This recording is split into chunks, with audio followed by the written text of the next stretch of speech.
Global star Ram Charan game changer పై పచ్చ మీడియాలోను బ్లూ మీడియాలోను యాంటీ ఫ్యాన్స్లోను నెగిటివిటీ ఉందేమో కానీ ప్రజల్లో మాత్రం ఎటువంటి నెగిటివిటీ లేదు. ఈ విషయాన్ని నిరూపిస్తూ ఒక అద్భుతమైన సాక్ష్యం లభించింది. అదే ప్రముఖ మెయిన్ స్ట్రీమ్ మీడియా ఎన్టీవీ వారు కండక్ట్ చేసిన పోల్. వివరాల్లోకి వెళదాం. ఎన్టీవీ అనేది ప్రో వైఎస్ఆర్సీపీ మీడియా అనేది ఒక టాక్. అంటే మెగా ఫ్యామిలీకి ఎంతో కొంత వ్యతిరేకమే గానీ ఫేవర్ మాత్రం కాదు. పోనీ సినిమాలకు సంబంధించినంత వరకు న్యూట్రల్ మీడియా అనుకుందాం. ఇటువంటి న్యూట్రల్ మీడియా హౌస్ వారు కండక్ట్ చేసిన పోల్ వివరాలు ఈ విధంగా ఉన్నాయి. పోల్ క్వశ్చన్ చూడండి. సంక్రాంతి విన్నర్ ఎవరు? గేమ్ చేంజర్ చిత్రానికి 48% ఓట్స్ పడ్డాయి. డాకు మహారాజ్ ఈ చిత్రానికి 25% ఓట్స్ పడ్డాయి. సంక్రాంతికి వస్తున్నాంకి 27% ఓట్స్ పడ్డాయి.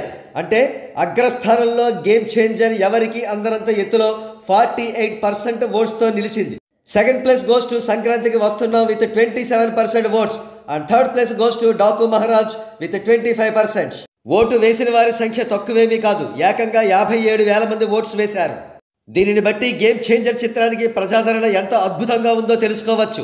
దీనికి ప్రధాన కారణం అన్డౌటెడ్లీ రామ్ చరణ్ గారు హీరో కావడమే. రామ్ చరణ్ గారి మీద వారికి ఉన్న ప్రేమే ఈ విధంగా ఓట్స్ రూపంలో బయటపడింది. దురదృష్టవశాత్తు దుర్మార్గులు కుట్రదారుల వల్ల మిలియన్ల కొద్ది పైరసీ వీడియోల డౌన్లోడ్స్ జరిగాయి.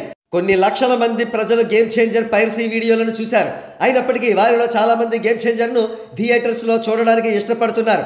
మరి ఈ సమయంలో మెగా ఫ్యాన్స్ చేయవలసిన పని ఏమిటి? యుద్ధ ప్రాతిపదికన ఈ సినిమాపై పాజిటివిటీని విపరీతంగా పెంచండి.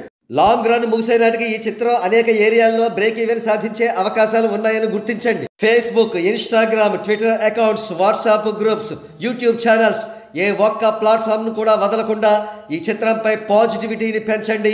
యాంటీగాళ్లకు తిరుగులేని షాక్ ఇవ్వండి.